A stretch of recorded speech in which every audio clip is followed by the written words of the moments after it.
ಹಾಗೂ ಶೋಷಿತ ವರ್ಗಗಳ ಪರ ಹೋರಾಟಕ್ಕೆ ಸಂಘಟನೆ ಬದ್ಧ. ಗಂಗಾವತಿ ಕರ್ನಾಟಕ ದಲಿತ ಸಂಘರ್ಷ ಸಮಿತಿ ಸಂಘಟನೆಯನ್ನು ಜಿಲ್ಲೆಯಲ್ಲಿ ಬಲಪಡಿಸುವ ಉದ್ದೇಶದಿಂದ ಸಂಘಟನೆಯ ನಾನಾ ಚಟುವಟಿಕೆಗಳನ್ನು ಹಮ್ಮಿಕೊಳ್ಳಲಾಗುವುದೆಂದು ಸಂಘಟನೆಯ ರಾಜ್ಯ ಸಂಚಾಲಕ ಡಿಆರ್ ಪಾಂಡುರಂಗಸ್ವಾಮಿ ಹೇಳಿದರು. ನಗರದ ಪತ್ರಿಕಾ ಭವನದಲ್ಲಿ ಸಂಘಟನೆಯ ವತಿಯಿಂದ ಹಮ್ಮಿಕೊಂಡ ಪತ್ರಿಕಾಗೋಷ್ಠಿಯಲ್ಲಿ ಭಾಗವಹಿಸಿದರು. ಯಾವುದೇ ರಾಜಕೀಯ ಪಕ್ಷವನ್ನ ಬೆಂಬಲಿಸದೆ ದಲಿತರು ಹಾಗೂ ಅನ್ಯಾಯ ಮತ್ತು ಶೋಷಣೆಗೆ ಒಳಗಾದವರ ಪರವಾಗಿ ಕಾರ್ಯನಿರ್ವಹಿಸುವ ಉದ್ದೇಶದಿಂದ ಸಂಘಟನೆಯನ್ನು ಜಿಲ್ಲೆಯಲ್ಲಿ ಮತ್ತಷ್ಟು ವಿಸ್ತರಿಸಲಾಗುತ್ತಿದೆ. ಅದಕ್ಕಾಗಿಯೇ ಸಂಘಟನೆಯ ರಾಜ್ಯ ಸಂಘಟನಾ ಸಂಚಾಲಕರಾಗಿ ಹಂಪೇಶ್ ಹರಿಗೋಲ ಅವರನ್ನು ಆಯ್ಕೆ ಮಾಡಲಾಗಿದೆ. ಅವರ ನೇತೃತ್ವದಲ್ಲಿ ಸಂಘಟನೆಯನ್ನು ಬಲಪಡಿಸಿ ಸ್ಥಳೀಯ ಸಮಸ್ಯೆಗಳ ವಿರುದ್ಧ ಹೋರಾಟ ನಡೆಸುವುದರ ಜೊತೆಗೆ ಜನರ ಒಳಿತಿಗಾಗಿ ವಿವಿಧ ಕಾರ್ಯಕ್ರಮಗಳನ್ನು ಹಮ್ಮಿಕೊಳ್ಳಲಾಗುವುದು ಎಂದು ತಿಳಿಸಿದರು.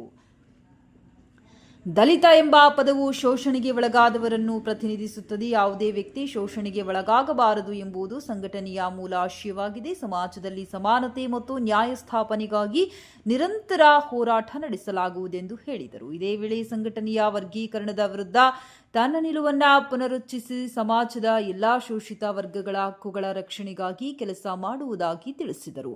ಸಂಘಟನೆಯ ರಾಜ್ಯ ಸಂಘಟನಾ ಸಂಚಾಲಕ ಗೋವಿಂದ ಸಣ್ಣಕ್ಕಿ, ಪ್ರಮುಖರಾದ ಹಂಪೇಶ್ ಹರಿಗೋಲ, ಎಮ್ನೂರ್ ನಾಯ್ಕ, ಗುರುಬಾವಿ, ಎನ್ ಕಟ್ಟಿಮಣಿ, ರಂಗಪ್ಪ ಹಾಗೂ ಇತರರು ಉಪಸ್ಥಿತರಿದ್ದರು. ಈ ದಿನ ಪತ್ರಿಕಾ ಗೋಷ್ಠಿಯನ್ನು ಕರೆದ ಉದ್ದೇಶ, ನಾವು ಕರ್ನಾಟಕ ದಲಿತ ಸಂಘರ್ಷ ಸಮಿತಿ ಪ್ರೊಫೆಸರ್ ಬಿ ಕೃಷ್ಣಪ್ಪ ಸಾಹಸ 386 ಒಂದು ಸಂಘಟನೆ. ಈಗ ನಾವು ಕರ್ನಾಟಕದಾದ್ಯಂತ ಹಲವಾರು ಜಿಲ್ಲೆಗಳಲ್ಲಿ ನಮ್ಮ ಸಂಘಟನೆ ಅಸ್ತಿತ್ವದಲ್ಲಿದೆ. ಕೊಪ್ಪಳದಲ್ಲಿ ಅಸ್ತಿತ್ವದಲ್ಲಿದೆ. ಹಾಗಾಗಿ ನಾವು ನಮ್ಮ ಸ್ನೇಹಿತರನ್ನು ಭೇಟಿ ಮಾಡಿ ಮಾತಾಡಿದಾಗ, ನಾವು ನಿಮ್ಮ ಜೊತೆಗೆ ಬರ್ತೀವಿ, ಈ ಹಿಂದೆ ಇದ್ದಂಥ ಸಂಘಟನೆಯಲ್ಲಿ ನಾವು ಇರೋದಿಲ್ಲ, ನಿಮ್ಮ ಜೊತೆಗೆ ಬರ್ತೀವಿ, ಎಲ್ಲ ಜೊತೆ ಸೇರ್ಕೊಂಡು ಹೋಗೋಣ ಅಂತ ಹೇಳಿದಾಗ ಹಂಪೇಶ್ ಅವರ ನಾಯಕತ್ವದಲ್ಲಿ ಈ ಜಿಲ್ಲೆಯಲ್ಲಿ ನಾವು ಕರ್ನಾಟಕ ದಲಿತ ಸಂಘರ್ಷ ಸಮಿತಿ ಪ್ರೊಫೆಸರ್ ಬಿ ಕೃಷ್ಣಪ್ಪ ಸ್ಥಾಪಿತ ಸಂಘಟನೆಯನ್ನು ಕಟ್ತಾ ಇದ್ದೀವಿ.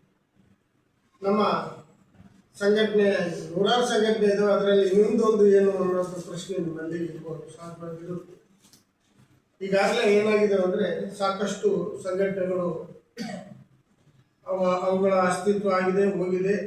ಕೆಲವೊಂದು ಉಳಿದಿರ್ತವು, ಕೆಲವೊಂದು ಪಕ್ಷಗಳಲ್ಲಿ ಕೆಲಸ ಮಾಡಿಕೊಂಡು ಪಕ್ಷದ ಕಾರ್ಯಕರ್ತರ ರೀತಿಯಾಗಿ ಇದ್ದಾರೆ.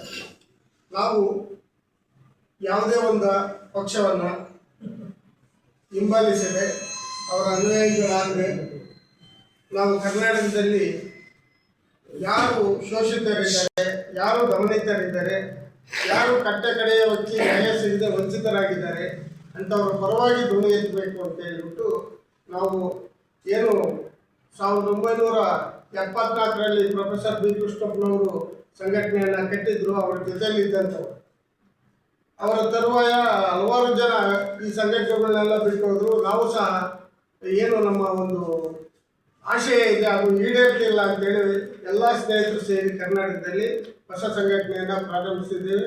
ನಮ್ಮ ಜೊತೆಗೆ ನಮ್ಮ ಶಿವಾನಂದ ಸಾವಂಗಿ ಅವರಿದ್ದಾರೆ, ನಮ್ಮ ಗೋವಿಂದ ಸಣ್ಣಕ್ಕಿ ಅವರಿದ್ದಾರೆ.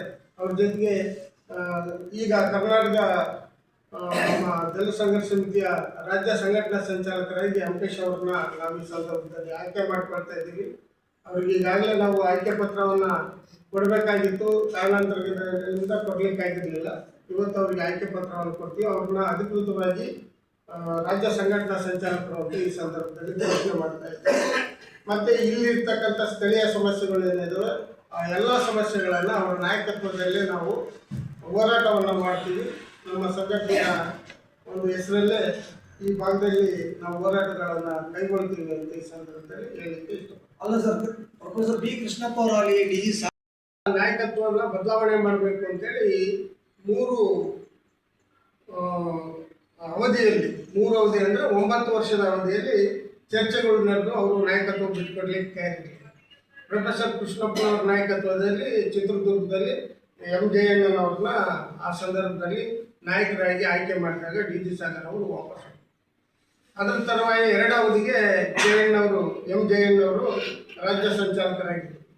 ಶಿವಮೊಗ್ಗದಲ್ಲಿ ನಡೆದಂಥ ಸಭೆಯಲ್ಲಿ ರಾಜ್ಯ ಸಂಚಾಲಕರನ್ನು ಬದಲಾವಣೆ ಮಾಡಬೇಕು ಅನ್ನೋ ಪ್ರಕ್ರಿಯೆಯಲ್ಲಿ ಮತ್ತೆ ಇವರು ನಮ್ಮ ಬೆಂಗಳೂರಲ್ಲಿ ಮಾವಳಿ ಶಂಕರ್ ಮತ್ತೆ ಜಯಣ್ಣವರ ಅಭಿಮಾನಿಗಳ ಮಧ್ಯೆ ಅವರಿಬ್ಬರು ನಾಯಕರ ಮಧ್ಯೆ ಏನು ಘರ್ಷಣೆ ಇರಲಿಲ್ಲ. ಅಭಿಮಾನಿಗಳ ಮಧ್ಯೆ ಘರ್ಷಣೆ ಆಗಿ ಒಬ್ರಿಗೊಬ್ರು ಅಲ್ಲಿ ಶಿವಮೊಗ್ಗದಲ್ಲಿ ಒಂದು ಕಿತ್ತಾಟ ನಡೆದು ಸಣ್ಣ ಕಿತ್ತಾಟ. ಅವಾಗ ಪ್ರೊಫೆಸರ್ ಕೃಷ್ಣಪ್ಪನವರು ಏನು ಮಾಡಿದ್ರು, ಈಗ ನೀವು ಬೇಡ ನಾವು ಎನ್ ಶಿವಣ್ಣ ಚಿಂತಾಮಣಿ ಅವರ ಎನ್ ಶಿವಣ್ಣನವ್ರನ್ನ ರಾಜ್ಯ ಸಂಚಾಲಕರನ್ನಾಗಿ ಆಯ್ಕೆ ಮಾಡಿದ್ರು. ಆ ಸಂದರ್ಭದಲ್ಲಿ ನಾವು ಜೊತೆಗಿರ್ತೀವಿ ಅಂತ ಹೇಳಿದಂಥ ಮಾವಳಿ ಶಂಕರ್ ಅವರು ಬಿಟ್ಟು, ಹಾಗೆ ಕಾರಣಾಂತರಗಳಿಂದ ಒಬ್ಬೊಬ್ಬರೇ ಬಿಟ್ಟು ಎನ್ ಶಿವಣ್ಣನವರು ಅಸ್ತಿತ್ವದಲ್ಲಿ ಇದ್ದಂಥ ಸಂದರ್ಭದಲ್ಲಿ 47/74/75 ಸಂಘಟನೆಯನ್ನ ಗಿರಿಯಪ್ಪನವರು, ಶಿವಮೊಗ್ಗದ ಗಿರಿಯಪ್ಪನವರು ಮತ್ತೆ ಗುರುಮೂರ್ತಿ ಅನ್ನೋರಿಬ್ರು ಯಾರಿಗೂ ಗೊತ್ತಿಲ್ಲದೆ, ಪದಾಧಿಕಾರಿಗಳಿಗೆ ಯಾರಿಗೂ ಗೊತ್ತಿಲ್ಲದೆ ಅವರು ರಿನ್ಯೂವಲ್ ಮಾಡ್ಕೊಂಡ್ಬಿಟ್ಟಿದ್ರು.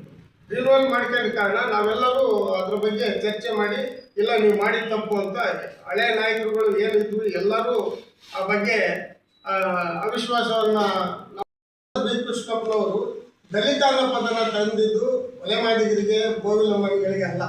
ದಲಿತ ಅಂದರೆ ಯಾರು ಶೋಷಣೆಗೆ ಒಳಗಾಗಿದ್ದಾನೆ, ಯಾರು ಗಮನಕ್ಕೆ ಒಳಗಾಗಿದ್ದಾನೆ, ಆ ಎಲ್ಲ ಜನಗಳನ್ನ ದಲಿತರು ಅಂತ ಅವ್ರು ಕರೆದ್ರು. ಅದು ದೊಡ್ಡ ಅರ್ಥದಲ್ಲೇ ಅವ್ರು ಕರೆದಿದ್ರು. ಆ ಪದದ ಅರ್ಥನೇ ಅಷ್ಟು. ದಲಿತರು ಅಂದರೆ ಒಲೆಮಾದಿಗರು ಅಂತ ಖಂಡಿತ. ಆ ಪದನ ನಾವು ಉಳಿಸ್ಕೋಬೇಕಂತ ಎಲ್ಲ ಸಮುದಾಯದವರು, ನಮ್ಮಲ್ಲಿ ಗೋವಿಗಳು ಕಾರ್ಯಕರ್ತರಿದ್ದಾರೆ, ಲಂಬಾಣಿಗಳು ಕಾರ್ಯಕರ್ತರಿದ್ದಾರೆ, ಎಲ್ಲ ಜನವರ್ಗದವರು ಇದ್ದಾರೆ. ಏನಾಯಿತು ಅಂದರೆ ಮೀಸಲಾತಿ ವರ್ಗೀಕರಣ ಶುರುವಾದಾಗ ಅಲ್ಲಿ ವಲಯರು ಒಂದು ಗುಂಪನ್ನು ಮಾಡ್ಕೊಂಡು ಅವರ ಅಸ್ತಿತ್ವ ಉಳಿಸ್ಕೊಳ್ಳಿಕ್ಕೆ ಅವರು ಹೋರಾಟ ಮಾಡಿದರು. ಮಾದಿಗರು ಪ್ರತ್ಯೇಕವಾಗಿ ಒಂದು ಸಂಘಟನೆಗಳನ್ನ ಮಾದಿಗ ಸಂಘಟನೆಗಳನ್ನ ಮಾಡ್ಕೊಂಡು ಅವರು ಅಸ್ತಿತ್ವ ಉಳಿಸ್ಕೊಳ್ಳಿಕ್ಕೆ ರಿಸರ್ವೇಶನ್ ಕ್ಲೇಮ್ ಮಾಡಿಕ್ಕೆ ಅವರು ಹೋದ್ರು. ಆಮೇಲೆ ಬೋವಿಗಳು ಅದೇ ರೀತಿ ಹೋದ್ರು, ಲಂಬಾಣಿಗಳು ಹೋದ್ರು. ಹಾಗಾಗಿ ಆ ಸಂದರ್ಭದಲ್ಲಿ ಇದ್ದಂಥ ಗಟ್ಟಿ ಸಂಘಟನೆ ಯಾಕಿಲ್ಲ, ಎಲ್ಲ ಸಮುದಾಯಗಳು ಯಾಕಿಲ್ಲ ನಿಮ್ಮಲ್ಲಿ ಅಂದರೆ ಇದೊಂದು ಕಾರಣಕ್ಕೆ ಇಲ್ದಂಗೆ ಆಯ್ತು.